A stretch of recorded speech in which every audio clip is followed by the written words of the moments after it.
Warcraft, Orcs and Humans, the 1994 RTS game that started the Warcraft franchise and made Blizzard a fame and fortune.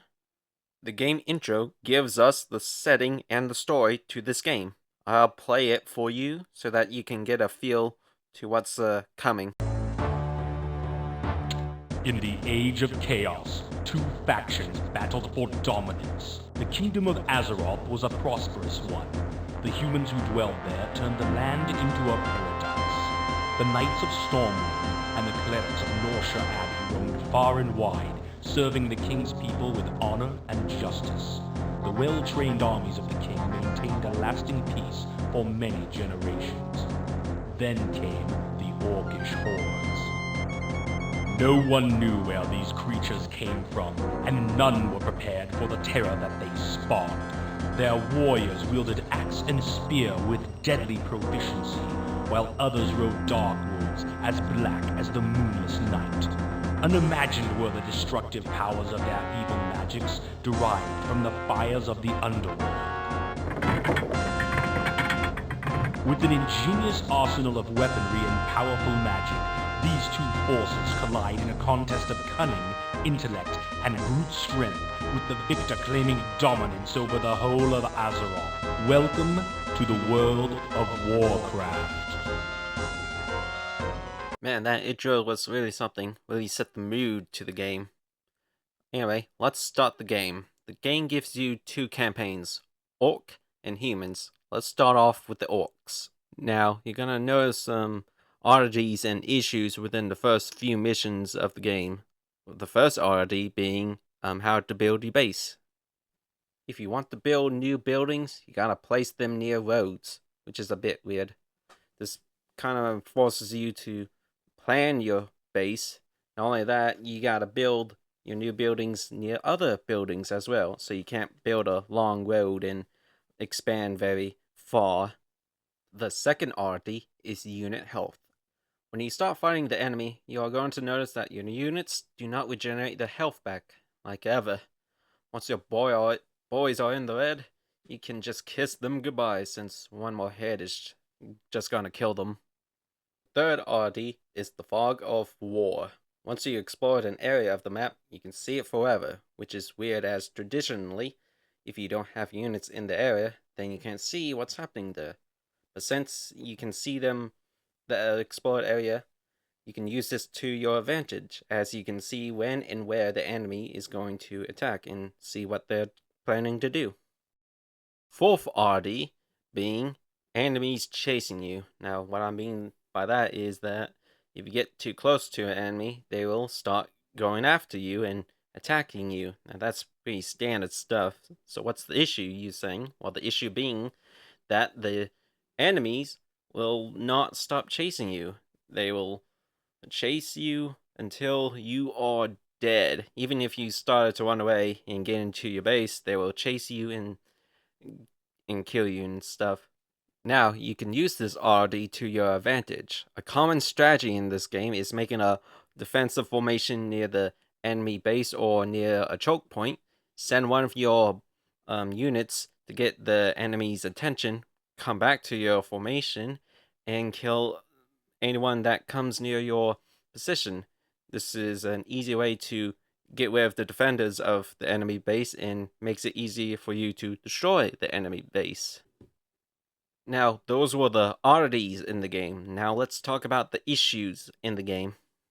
First issue is unit movement. By now you probably noticed that your units are gonna move in a very weird way or take a longer path than they should have. For example, my boys are having fun destroying the human base. I want to send more over there, so I select my troops and send them to the base. Now, as you can see, my boys thought it would be a good idea to start exploring for some reason instead of going to the base.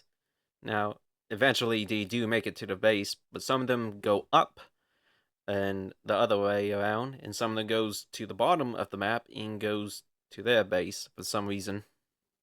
So odd.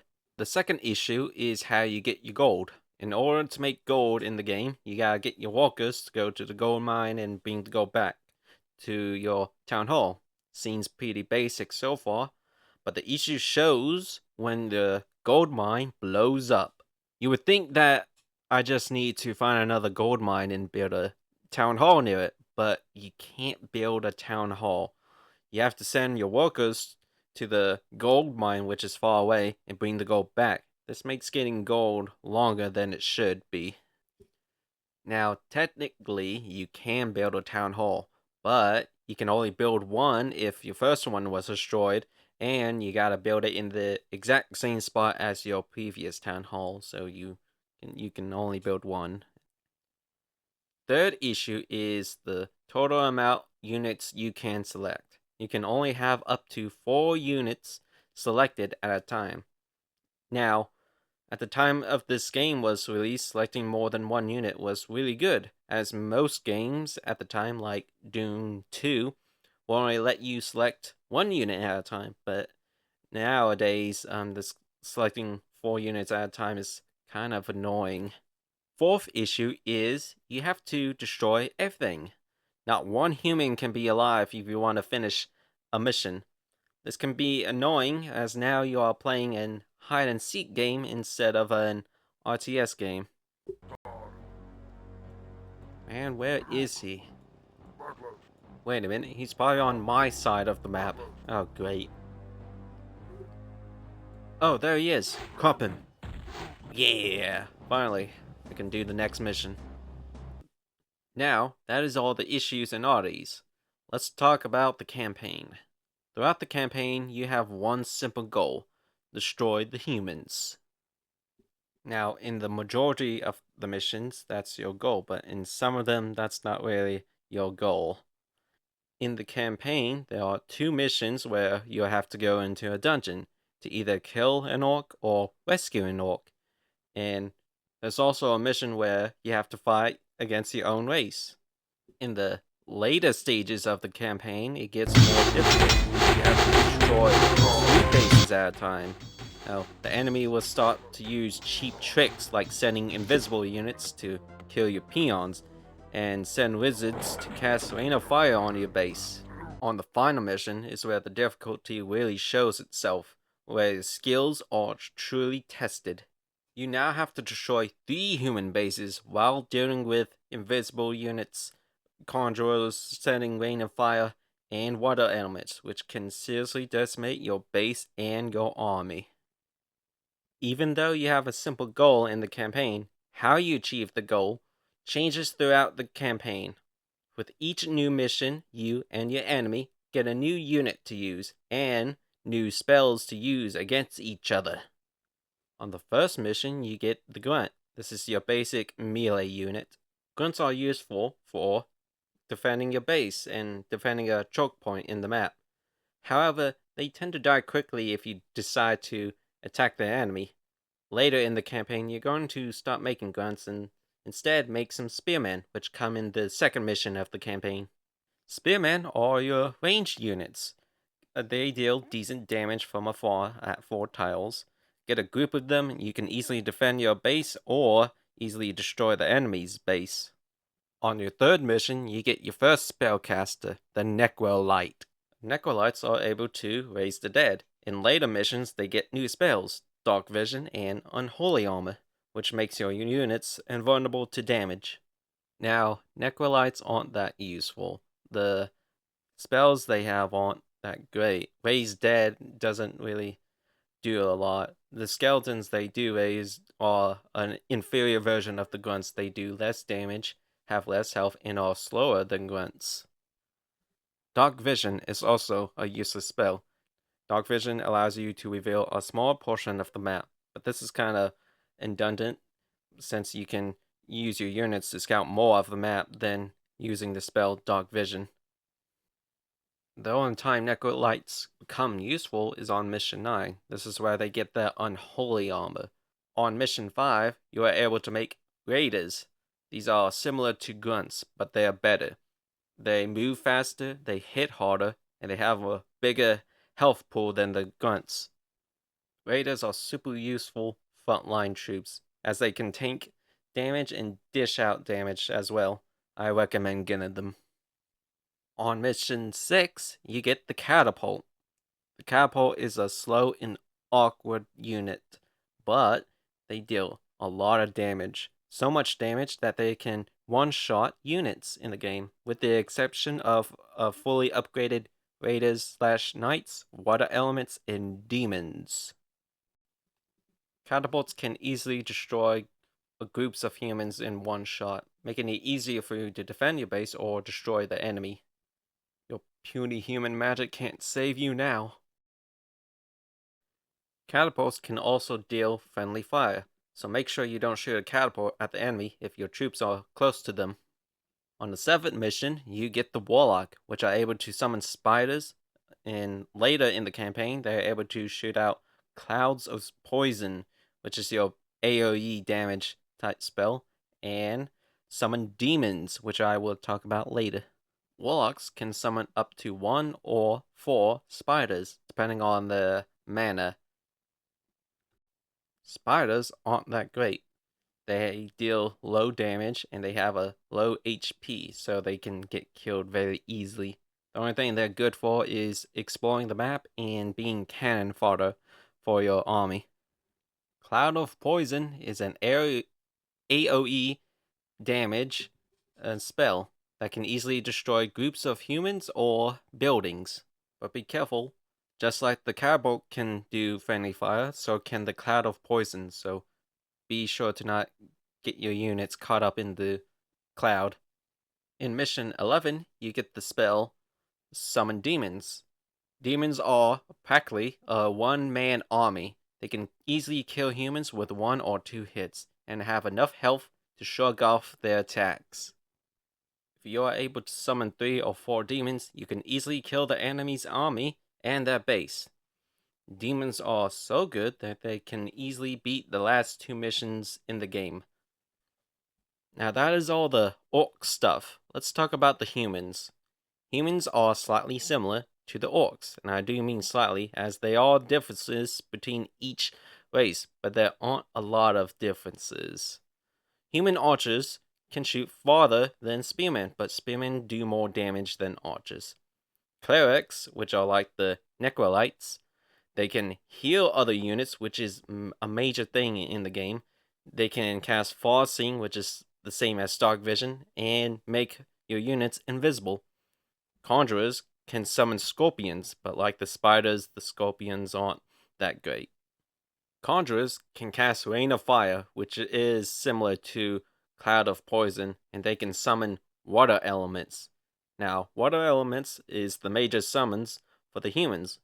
Water elements are a ranged unit with a short range, but water elements can't one-shot most units, and they have less health than demons. Now, let's talk about the campaigns. The campaigns are very similar to each other. If you play the Orc campaign, then the Human campaign, you're gonna get the same experience as you did playing the Orc campaign, and vice versa. With me saying that though, the Human campaign is easier than the Orc campaign in my opinion. The reason why I think the Human campaign is easier is because of the fact that you can heal your units with the clerics, and the fact that archers can shoot farther away than spearmen. These two simple things made the Human campaign easier, in my opinion, than playing the orcs. Now that I'm done talking about the units and campaign, let's talk about the story for each campaign. That's right, there's a story to this game. For the Orc campaign, you are unnamed Orc commander, given the task of defending your lands and attacking the humans. While you are doing this, you are doing other stuff. Stuff like punishing Blackhand's daughter, planning to overthrow Blackhand, and rescuing the Orc spy Gornoa. You successfully overthrow Blackhand and become the new war chief of the Orcish hordes.